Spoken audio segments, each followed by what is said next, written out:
Buenas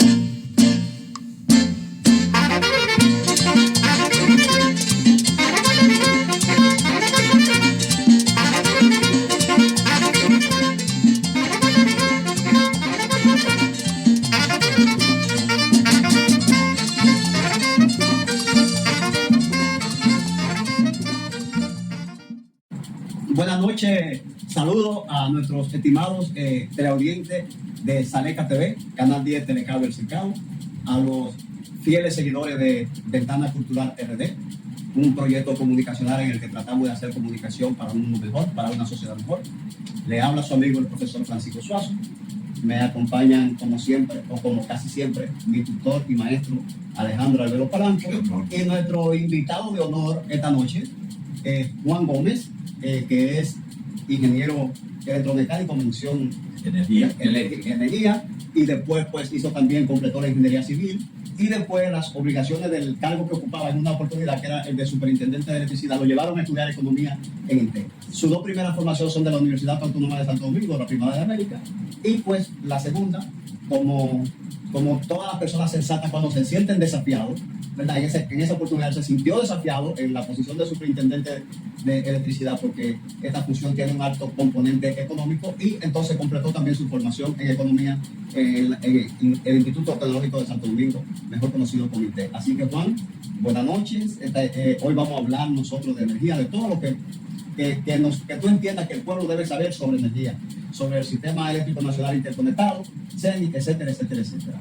Yo le dejo la palabra a mi compañero Alejandro para que tenga el honor de hacerte la primera pregunta. Bueno, es gratísimo encontrarme con un coprovinciano, nacido y criado en Moca, y precisamente realizando un programa con mi hermano Frank para Saleca TV, que es una emisora que tiene su sede en el sur, específicamente en el Cercado. En el Edén del Sur. En el Edén del Sur, el Cercado.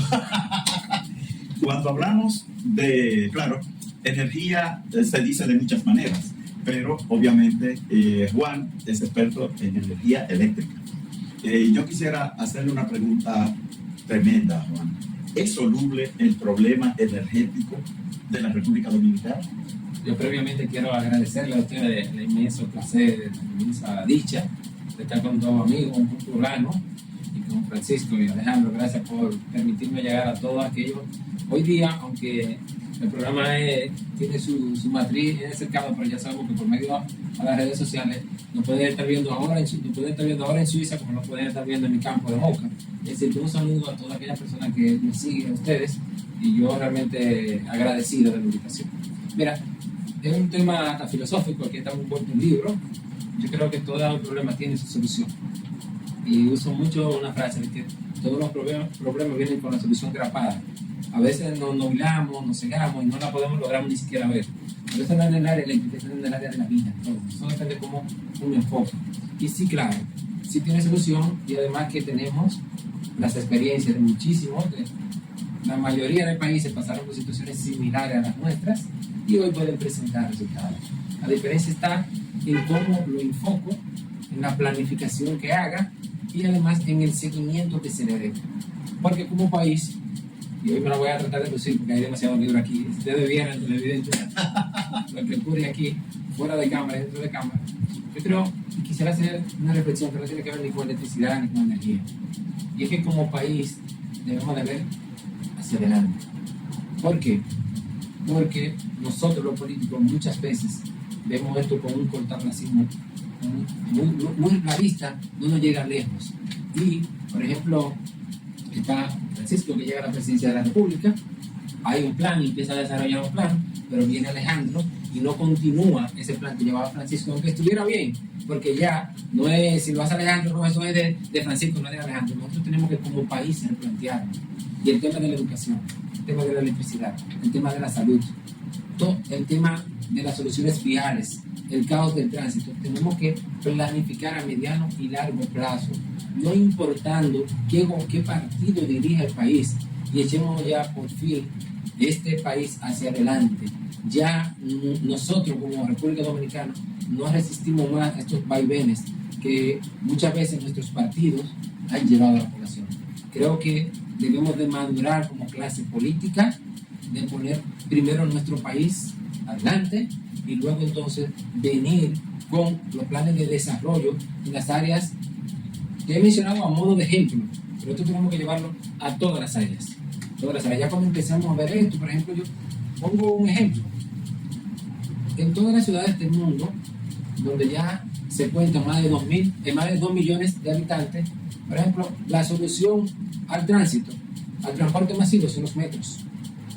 Eso lo visualizó Leonel Fernández, ejecuta las primeras líneas de metro de esta ciudad, pero viene en el 2012 hay un cambio de gobierno. Con todo y que se quedó estudiada y planificada, eran 7 líneas de metro en total en la ciudad de Santo Domingo, no se le dio seguimiento a ese plan. Y para ponerle su propio sello, esa administración lo que trae son teleféricos. El sistema de teleférico no son, ustedes que conocen muchos países y muchos de los que lo están viendo también, no son soluciones masivas de tránsito en ninguna ciudad. Pero en una ciudad de Latinoamérica, por la topografía de la ciudad, por ejemplo en Caracas, los cerros de Caracas, Bolivia, que son montañas, se utilizan pero como una solución alternativa. ¿Por qué?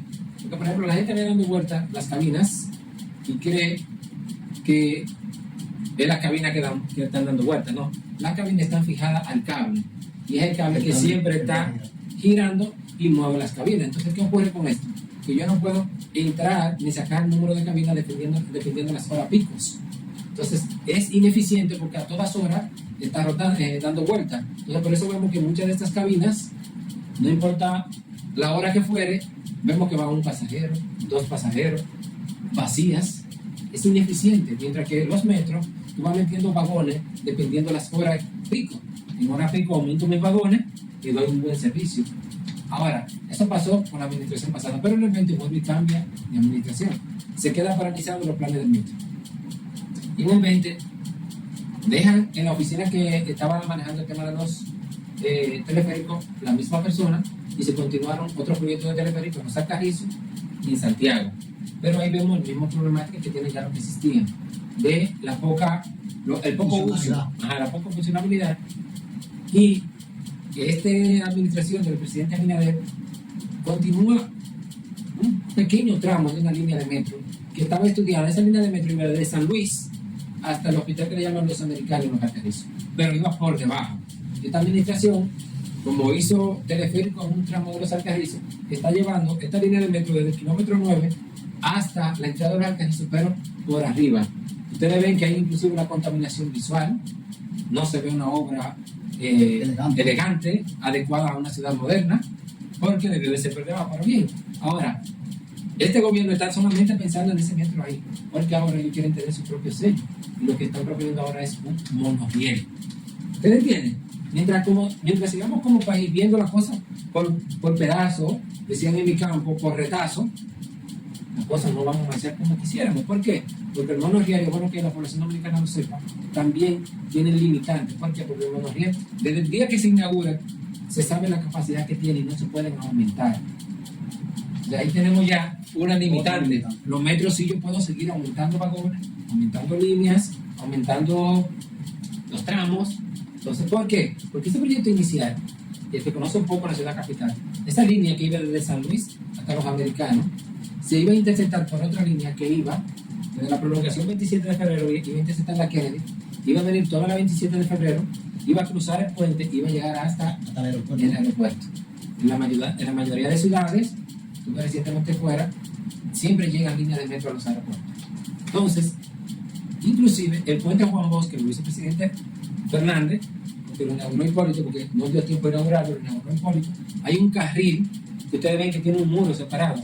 Eso era proyectado en la línea de metro. ¿Por qué? Porque las ciudades, y como Leonel lo tiene en su mente, tú tienes que ver las ciudades a largo plazo, como todo en el país. ¿Qué decíamos de Leonel cuando hablaba de un ITLAS? ¿Qué es eso? Nosotros no sabíamos lo que era eso, que estaba loco. Y mira, ¿qué es el ITLAS hoy en este país?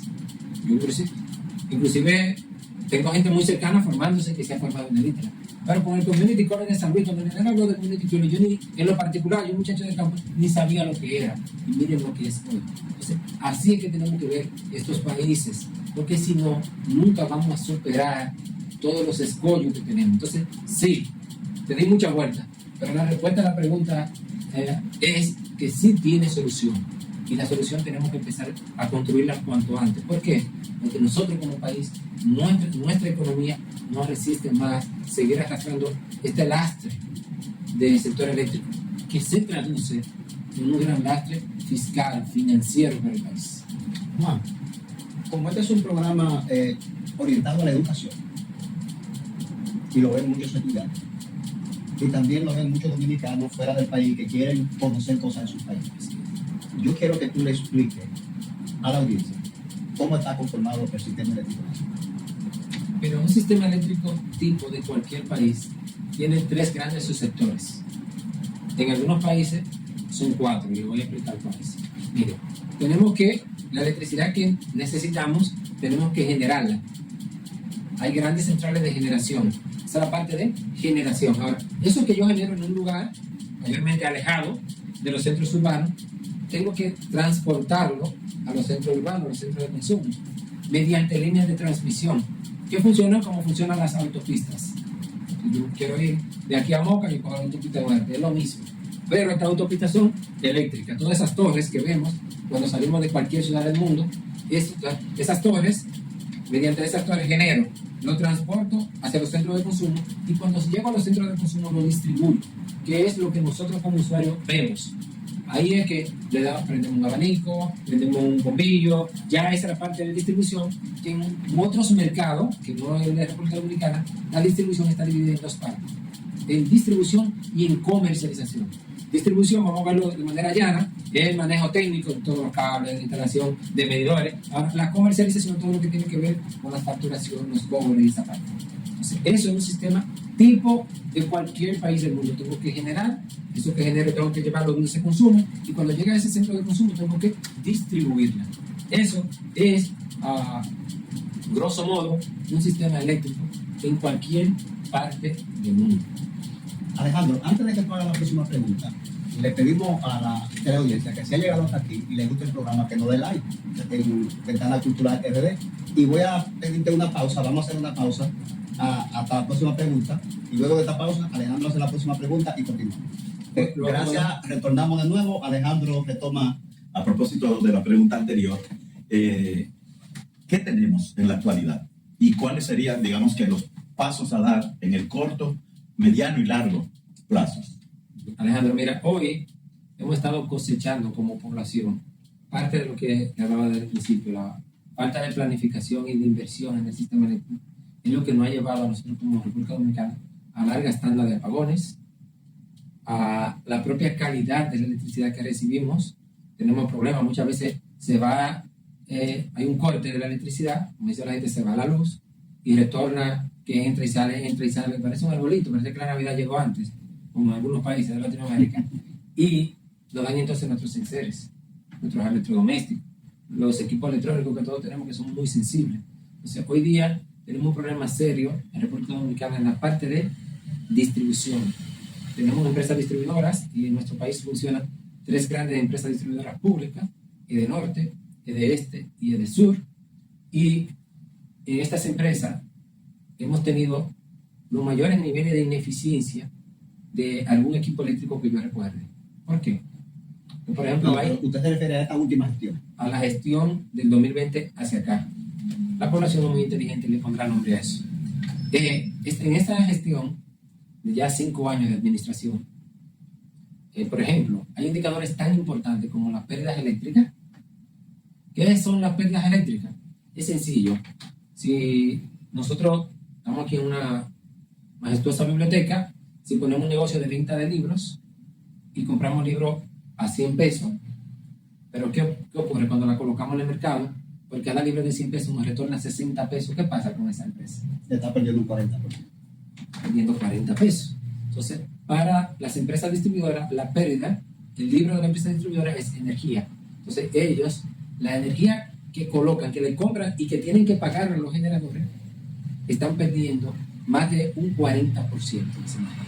Este gobierno recibió las pérdidas eléctricas en un 30% aproximadamente.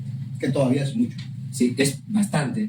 Un sistema promedio de los países nuestros, la pérdida en un sistema eficiente deberían de andar en un 13 a 14%. Y nosotros en el 20 estaban en un 30%, pero este gobierno, esta administración que prometió que iba a bajarla, la tiene en un 43%. Entonces yo quiero que ustedes me digan si ese negocio del libro nuestro, perdiendo un 43% de lo que estamos invirtiendo, nosotros vamos a quebrar. Ahora, ¿cómo se traduce eso en dinero para los dominicanos? En lo siguiente: en el año 2019, para llenar el déficit eléctrico de República Dominicana, el gobierno tuvo que inyectarle 422 millones de dólares al sector eléctrico. Ahora, el año pasado, en el año 2024, para llenar ese mismo déficit eléctrico, el gobierno, el Estado dominicano, que eso hay que aplatanarlo y decir que le decimos el Estado dominicano Hacienda, no, nosotros de nuestros impuestos hubo que pagar 1.769 millones de dólares que lo tuvimos que sacar de otros sectores prioritarios, inclusive endeudando el país para llenar el déficit de esto y de este servicio tan ineficiente que lo estamos recibiendo. Yo quiero que ustedes se hagan el siguiente ejercicio. ¿Cuántas aulas se hubiesen podido construir con 1.769 millones de dólares? Esos son más de 100.000 millones de pesos. Y cuando tuvimos el inicio del año escolar, ¿cuál es uno de los principales problemas que tenemos? La falta de aula. La falta de aula, que hoy, el día que se graba este programa, vemos en la prensa que hay problemas con unas aulas modulares que trajeron, unos contenedores, unas aulas de un material plástico que está trayéndole problemas a los alumnos, y vemos que hay profesores que están opuestos a dar clases. Ese problema se puede resolver. Tenemos problemas serios de hospitales que no encontraron en remodelación cuando llegaron y que al día de hoy está en crisis el sector salud. Tenemos problemas de, ustedes se imaginan los kilómetros de carretera que se hubiese podido resolver con más de 100.000 millones.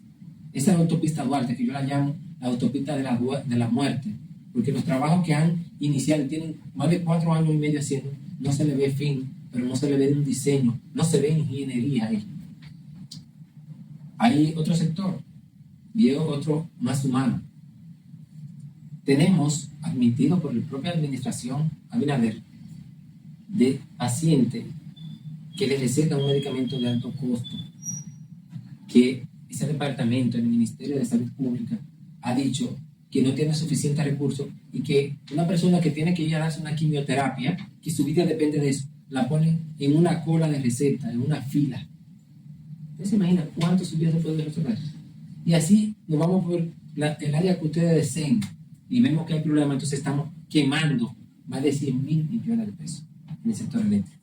Entonces, el sector eléctrico hay que trabajarlo seriamente, hay que planificarlo, y no es que solamente me sé esa palabra de planificación que lo he mencionado ya en 4 ocasiones, es para ver si quienes nos dirigen hoy se sientan. ¿Por qué? Porque, Alejandro, Francisco, en el sector eléctrico todo tiene que ser programado, planificado a mediano y largo plazo. Porque, por ejemplo, tenemos la admisión de las autoridades de que tienen deficiencia, que tienen más de 500.000 usuarios que no tienen medidores. Entonces, si lo que yo no puedo medir, yo lo puedo bien cobrar. No es así. Entonces, pero comprar medidores es un enunciado. Yo tengo que programar, hacer las licitaciones del lugar y buscar los recursos, que son muchos. Tenemos problemas de transformadores, tenemos problemas de herramientas para las brigadas, tenemos problemas de cables. Mucha gente que va a hacer un negocio, un emprendimiento, va y solicita su contrato y le dicen a la franca que compre su cable y se le instalan directa, porque muchas veces no hay ni medidores. Entonces, un negocio así no puede echar hacia adelante. Vemos que el propio presidente en el mes pasado, en el almuerzo Corripio, dice que este año van a ser las mayores inversiones en el sector eléctrico en distribución. Y cuando vamos a la realidad del propio informe del Ministerio de Energía y Minas, por ejemplo, en el mes de mayo del año 2024 se invirtieron en las 3 empresas distribuidoras 23.6 millones de dólares para inversiones. Y en mayo de este año se invirtieron 13.6, justamente 10 millones menos que el año pasado. Y eso que no hablaron que se iban a hacer inversiones históricas. Mientras estemos diciendo una cosa y haciendo otra en un sector tan neurálgico como este, no vamos a tener buenos frutos. Y es bueno que hagamos conciencia de que este sector, la fuerza del pueblo no quiere que funcione mal. La fuerza del pueblo quiere que funcione bien. ¿Por qué? Sin electricidad no hay desarrollo de nuestro país. Sin electricidad no echamos para adelante las industrias. Sin electricidad no echamos para adelante los pequeños negocios. Sin electricidad no marcha nuestro país. Las inversiones extranjeras no van a llegar.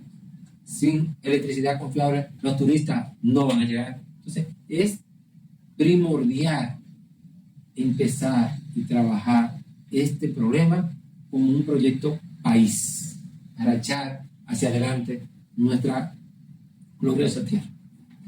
Ahorita en la pausa, y le voy a robar la idea a Alejandro, mencionaba, decía, vamos a hablar de energías renovables. Viendo estadísticas, nosotros vemos que países, quizás con las mismas condiciones hidrológicas y de sol, como la República Dominicana, vamos a poner el caso de Costa Rica. Costa Rica produce el 98.5% de su matriz eléctrica es suplida por energía renovable. En República Dominicana, creo que apenas en las últimas mediciones nos acercamos a un 25% de esa energía que necesita la población es suplida por energía renovable. ¿Tú crees, Juan, que en los próximos 10 años, como tú dices, si el país se planifica, podríamos llegar a un 50-60% de producción de energía renovable? Yo, como tú me dijiste ahorita, que me están viendo muchos estudiantes, muchos maestros, tengo que hacer una acotación. Realmente nosotros no podemos compararlo en la parte hídrica con Costa Rica, porque nosotros somos un terreno insular. Y no tenemos, continental. Sí, y no tenemos grandes saltos de agua. Por eso tú ves, por ejemplo, no podemos hacer grandes presas, porque no contamos geográficamente con esos recursos. Pero sí todavía hay proyectos de hidroeléctrica que se puedan desarrollar en nuestro país. Eso por ese lado, simplemente esa cosa ahí. Y por la parte de renovable, la fuerza del pueblo, como quisiéramos todos nosotros en un país idílico, quisiera que toda la energía fuera alternativa, renovable. Principalmente, nosotros somos bañados por el sol todo el año. Así como decimos que hay un verano eterno en la República Dominicana, que se complica entre los meses de junio a septiembre, pero sigue siendo verano. Entonces tenemos el propio Leonel Fernández con su visión, como le dije,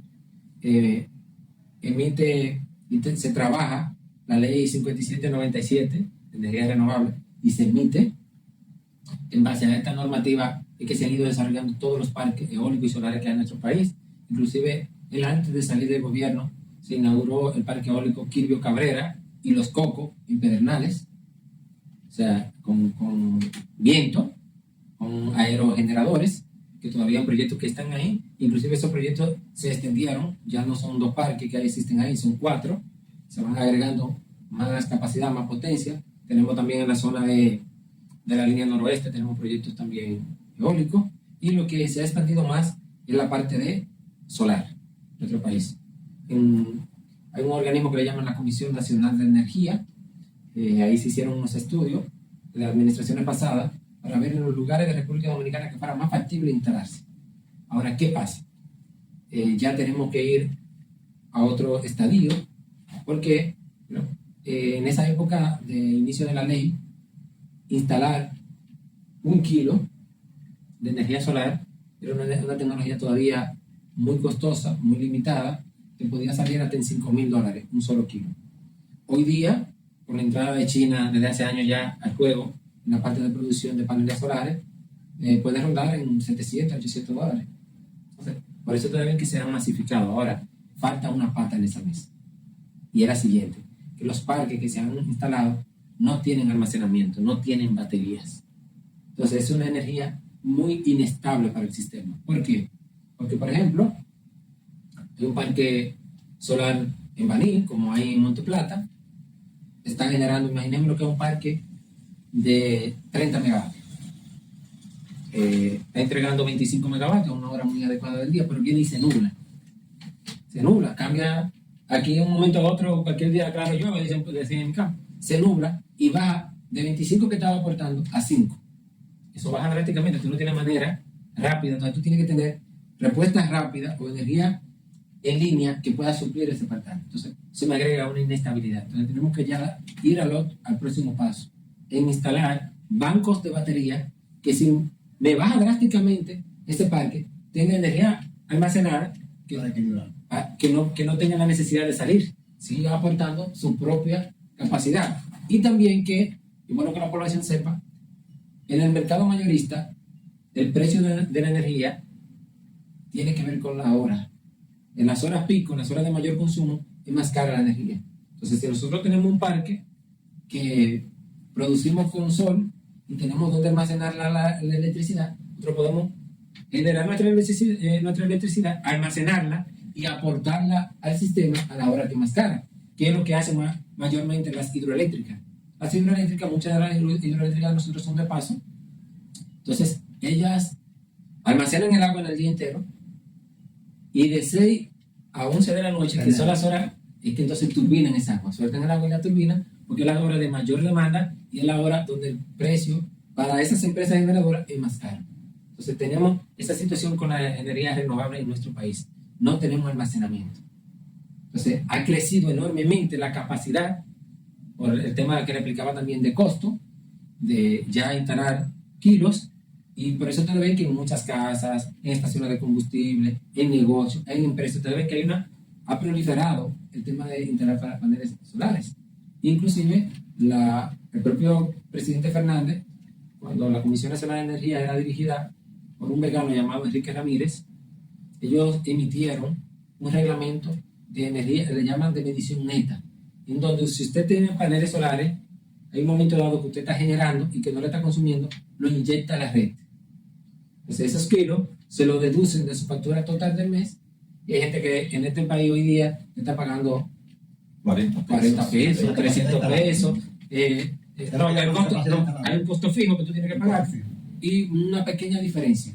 Entonces, pero eso también tiene su limitante, porque por circuito las empresas distribuidoras tienen un tope que se puede permitir, porque si no, se fueran saliendo casi la mayoría de gente, entonces también se mataría las empresas. Entonces, sí estamos de acuerdo en la energía renovable, pero tenemos que ya progresar en la energía renovable, tener capacidad de almacenamiento que no me genere una gran inestabilidad en nuestro sistema, porque tenemos que verlo, como tú decías al inicio, el CNI es Sistema Eléctrico Nacional Interconectado. En nuestro país, la energía que nosotros estamos recibiendo hoy puede estar siendo generada ahora mismo en San Pedro de Macorís, puede estar siendo generada en Jaina, puede estar generada en Palomino, puede estar siendo generada en la provincia de San Juan, que tenemos varias centrales, puede estar siendo generada en Puerto Plata, puede estar siendo generada en Pimentel, porque todo está interconectado. En Punta Catalina, todo está interconectado. Por eso es Sistema Eléctrico Nacional Interconectado. Entonces, las renovables también. Pero ahora no tenemos el sol fuera, entonces todas las solares pudiéramos tener una inmensa capacidad, pero no la tenemos efectivamente. A la hora que la necesitamos, y si ocurre un cambio súbito de radiación solar, o si son de las eólicas, si el viento se para, el viento no lo controlamos. Entonces, si el viento deja de circular y me paran mis aerogeneradores, ese parque no puede entregar. Entonces, con una situación que tiene la ley de electricidad, de que las renovables son prioritarias en el sistema. Usted puede estar generando 0, y si de un momento a otro está generando 65 megavatios, entra automáticamente. Hay que sacar energía térmica para que usted entre, pero si esos 65 que usted está generando, nada más el viento duró 1 hora, tengo que volver a meterla que se quede, porque ya se va a salir solo, porque si no se mueven los aerogeneradores no hay forma de generar, entonces sale automáticamente. O sea, hay una serie de situaciones que tenemos que ir salvando, tenemos que ir trabajándolo, porque efectivamente hay países que han casi logrado la autosuficiencia, pero son países que han hecho grandes inversiones en grandes hidroeléctricas, que tienen parques. Islandia tiene autosuficiencia, pero porque es un país, ustedes saben, lleno de volcanes, entonces, geotérmica. Entonces ellos han aprovechado la energía geotérmica y ellos no queman combustible, no queman derivados de petróleo, porque utilizan esta alta temperatura para generar su vapor, que le mueve las turbinas, que le genera su electricidad. Entonces esos son casos especiales. Ahora, todos quisiéramos llegar ahí, ya sea con el sol, ya sea con el viento, sea con el movimiento del mar, que se ha estado desarrollando por muchos años la generación mareomotriz, pero son todavía tecnologías inciertas. Lo efectivo ahora son las centrales hidroeléctricas, estos parques solares y de generación eólico que tienen su almacenamiento, y lamentablemente las geotérmicas, que son las que han sostenido la estabilidad de los sistemas. Por eso ustedes ven que después de la pandemia, también después del conflicto, al inicio del conflicto de Ucrania, hubo algún tema de problema con el suministro, tanto de gas como de petróleo. Entonces, te genera una situación complicada en el mercado eléctrico, porque la generación eléctrica, si no tienen cómo mover tus centrales, no hay manera. Hay países que ya tienen una gran independencia, pero ya se han ido por la parte nuclear. Pero ya eso es países del primer mundo, y otros que no son del primer mundo, como India, Pakistán. Entonces saben el tipo de país que no son como nosotros. Son otro tipo de economía. Entonces, después de la pandemia, ustedes ven que centrales de carbón que por limitaciones medioambientales estaban apagadas, tuvieron que de nuevo meter la línea. ¿Por qué? La energía más cara es aquella que no se recibe. Como que yo he hablado demasiado y no le he dado preguntar. No, pero fue para que tú hablaras, esa es la idea justamente, porque nosotros somos neófitos en la materia. No, ustedes saben de muchas cosas. De hecho, nosotros lo que somos es sus anfitriones. Nosotros no tenemos la voz cantante. Bueno, me encantó que usted tocara la parte del aprovechamiento de las mareas. Pero nosotros tenemos mar por 3 costados, Sí. norte, sur, este. Y donde quiera que hay movimiento y hay calor, o hay destrucción de la materia, hay energía. De hecho, la fórmula de Einstein lo que plantea es eso, que la energía es igual a la destrucción de la materia, m, por el cuadrado de la velocidad de la luz. O sea, que esa alternativa de la energía atómica es, y nosotros somos un país de vocación pacífica, que yo sé que podríamos tener mucha colaboración también. Pero aparte del calor generado por fisión, está el calor generado incluso por la construcción de biomasa. Así es. Por ejemplo, aquí se podría plantear la posibilidad de aprovechar el desorden que hay en los vertederos, los desechos sólidos, que Frank, por cierto, ha publicado un libro sobre el manejo de desechos sólidos, también para producir energía. Pero hay otro asunto, que es que los particulares, le digo porque personalmente he hecho diligencias, a la hora de querer pasar de la energía convencional, por ejemplo, a los paneles, encontramos dificultades, Sí. hay trabas. Y naturalmente uno sabe que eso choca con determinados intereses de importadores, empresas importadoras de petróleo, los propios generadores, no solo los generadores, sino también las distribuidoras. O sea, también se trata de cuidar a la empresa. Pero en materia de generación por vía de la fisión nuclear, eso no es parte de nuestro panorama, ni a corto, ni a mediano, ni a largo plazo. Mira, una pregunta muy interesante. Nosotros como país, nuestra demanda, somos un país pequeño, una isla, es contrario a lo que planteaba el presidente. Ustedes recordarán que en un momento habló de vender la electricidad a Haití. Ya, pues, Haití. Pero yo quisiera que nos vendan a nosotros primero. Si nos conectamos ahora, le podemos vender a Pacona a muy buen precio. A nosotros nos la cobran, no nos la venden. La energía nuclear tiene una limitante técnica de ingeniería, y es la siguiente, que se está superando. Es que las centrales nucleares son muy grandes.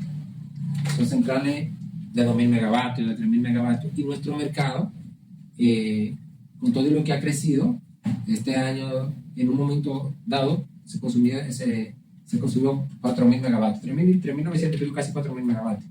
Entonces, por tema de estabilidad del sistema, no podemos meter centrales demasiado grandes. Porque si yo tengo, por ejemplo, imaginemos que nuestro mercado lo suministran 2 centrales generadoras. Si sale una por lo que fuere, nos quedamos la mitad del país apagado. Entonces hay una limitante en el porcentaje que debe de tener una central. Punta Catalina, que son aproximadamente 760 megavatios, ahí estamos. Deberíamos de tener como reserva fría mínimo una unidad mínimo de esa capacidad. ¿Para qué? Si ella sale, puede entrar. Entonces, tenemos la limitante de que las centrales nucleares, por lo que envuelve, son centrales muy grandes. Ahora, ya se está desarrollando una nueva tecnología de microcentrales nucleares. Ya cuando esté desarrollada esa tecnología, los japoneses están avanzando bastante en ello, y están construidas las principales, pero son todavía experimentales. Exactamente. Cuando se desarrolle en sí esa tecnología, ahí pudiéramos abrir esa carpeta. Aquí hemos tenido varios ingenieros nucleares. En la época de Balaguer yo conocí a un señor de apellido Fortunato también, que tenía esa idea de que se construyera una central en una de las islas adyacentes nuestras, para el tema de si ocurriera un accidente. Pero es bueno también que la población sepa que en tema de regulación de energía de fusión, nosotros tenemos que ceñirnos a organismos internacionales. No depende tanto tampoco de nosotros como país. Porque si instalamos una central y hay una situación, podemos llevarnos 5 o 6 islas del Caribe, porque le toca algo a la Florida que viene para acá. Sí. Eso no depende solamente del país. Del deseo del país. Del deseo del país. Tiene que conjugar una serie de elementos geopolíticos inclusive, que no dependen solamente de nosotros, pero sí hay una esperanza abierta en cuanto a centrales que sean más pequeñas. Yo le llamo microcentrales. De ahí sí pudiéramos verlo, porque la fusión te da una ventaja, y es que tú echas a andar una central de esta y tú no hablas de combustible Fósiles. ni fósiles ni del propio combustible. Ni de no, tú haces revisión y ves mediciones quizás en 8, 10, 15, 20 años. O sea, creo que realmente es sumamente atractivo y tentador. Y inclusive en Francia había centrales que la habían, por temas medioambientales, la habían apagado, pero tuvieron de nuevo que volver exactamente a meterla en línea. Entonces, yo lo que creo que como país debemos de pensar en grande, no cerrarnos a ninguna alternativa. Ojalá que las centrales que tengamos no contaminen, porque nosotros tenemos una desventaja, somos un insular. Nosotros tenemos que procurar por cuidar nuestro medio ambiente como cuidar nuestras vidas, porque vivimos en una isla.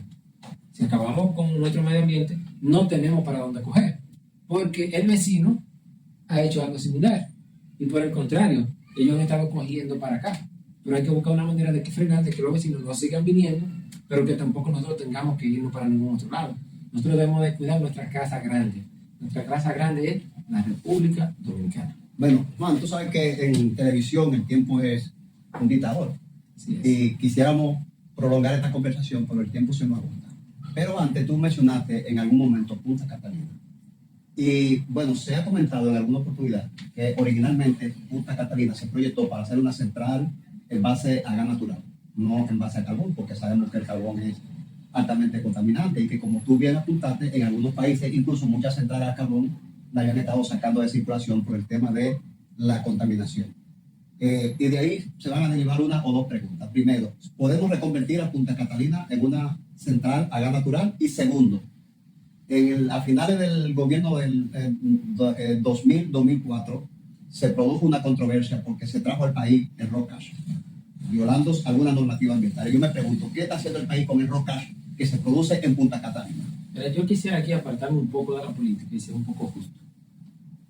Porque nosotros que hemos tenido funciones públicas, sabes que muchas veces tú, como país, tú tienes que tomar decisiones como país, no necesariamente con criterios que uno necesariamente tenga. Y me voy a ir a la decisión de la administración que le tocó aprobar Punta Catalina. Miren, nosotros tenemos un problema serio en el sector eléctrico financiero. Y realmente por alrededor de 20 años, el precio del carbón, usted busca precio del carbón desde los 90 hasta el 2014, por ejemplo. Usted ve que era casi una línea recta, invariable, a un precio muy, muy estable. Cosa que es difícil de ver en commodity. Los commodities están, y el carbón lo es, de una manera u otra, están a merced de muchísimos factores. Tenemos el caso del trigo, que usted sabe lo que puede pasar con el trigo, el petróleo, que una guerra no puede, pero el carbón. Entonces, esa administración se va por el lado financiero, de tomar la decisión. ¿Por qué? Porque en ese momento el problema de contratar gas estaba muy complicado. Estados Unidos determinó no exportar su gas, sino para autoconsumo. Y no había manera de tú conseguir contrato de gas. el gas es un mercado que se maneja diferente a otros mercados. Nosotros tres podemos tener el dinero para comprar gas y podemos salir a buscar gas y no encontrarlo. Porque el gas envuelve una logística muy grande. Un barco te puede salir del Golfo Pérsico y a 7 u 8 meses que puede estar aquí porque ese barco se para en Europa, se para en África, se para, quizá carga en Trinidad y Tobago y ahí que llega a ser. Hay una limitante hasta de los propios buques que transportan el gas. ¿Por qué es esto? Quizá yo voy a usar aquí un poco de tiempo. Miren, el gas se extrae como gas, pero para yo transportar ese gas, tengo que llevar ese gas a líquido. Y para yo convertir un gas a líquido, tengo que someterlo a temperatura criogénica. O sea, tengo que enfriarlo por debajo de menos 163 grados Celsius. Y ahí se me convierte en líquido. Ahora, ¿qué ocurre? ¿Con qué yo logro con eso? Logro reducir el volumen en 600 veces. 600 veces. ¿Por qué? Porque no existiera ningún barco. Un barco para traer, qué sé yo, 500,000 metros cúbicos, tendría que ser de un tamaño tan grande que ingenierilmente sería inmanejable. Entonces, estos barcos que trasladan este gas en su forma líquida, los tanques, tengo que, mientras lo traslado, mantenerlo a esa temperatura. No es que yo lo convertí y se me quedó. Desde que se pone en contacto con el ambiente, la atmósfera, se expande de nuevo. Que tengo que volverlo a expandir cuando lo voy a utilizar en el proceso. Ahora, yo tengo que... Las paredes de los tanques, de ese material para transportar son gigantescos el espesor. Entonces, hay una limitante en la producción de barco y en la cantidad de barco. Entonces, tengo un cuello de botella. Entonces, había esa limitante y el país estaba apagado. Es una decisión de Estado.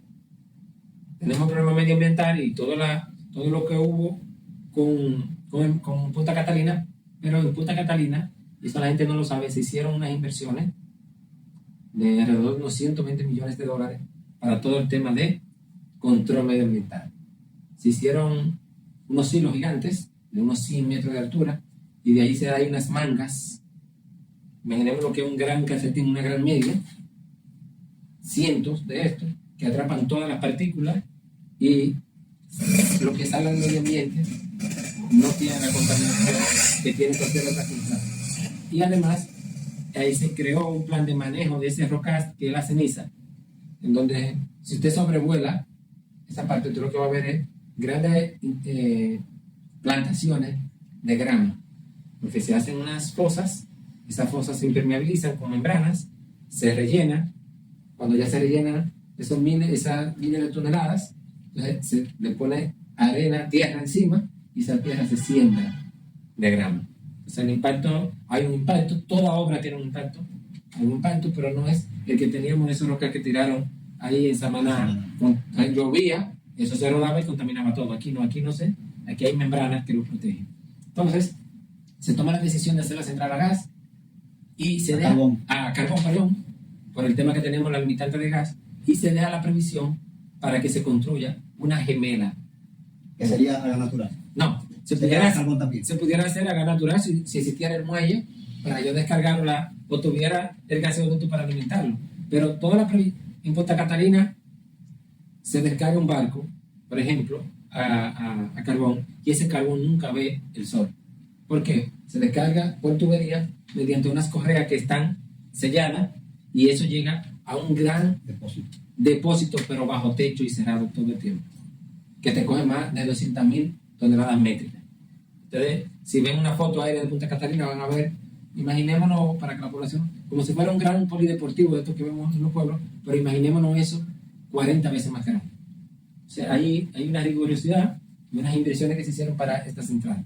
Entonces, la parte que tú tocabas y que cuando se incorpora al mercado, en el año 2020 representó aproximadamente el 30% de toda la energía del mercado. O sea, Punta Catalina hoy día es menos del 30% porque el mercado va creciendo y aproximadamente un 25% hoy día todavía. Entonces, lo que me hablaba de la generación con biomasa o biodigestores, hay proyectos, aproximadamente un 1% de todo lo que consumimos cae en esa área, porque hay proyectos, hay, por ejemplo, proyectos con biodigestores de granjas de cerdo y de pollo que producen, que generan con la misma descomposición de la materia de los propios animales. Hay otra parte también que se ha estado desarrollando y es con el gas metano que genera por la propia descomposición de la materia orgánica de los vertederos.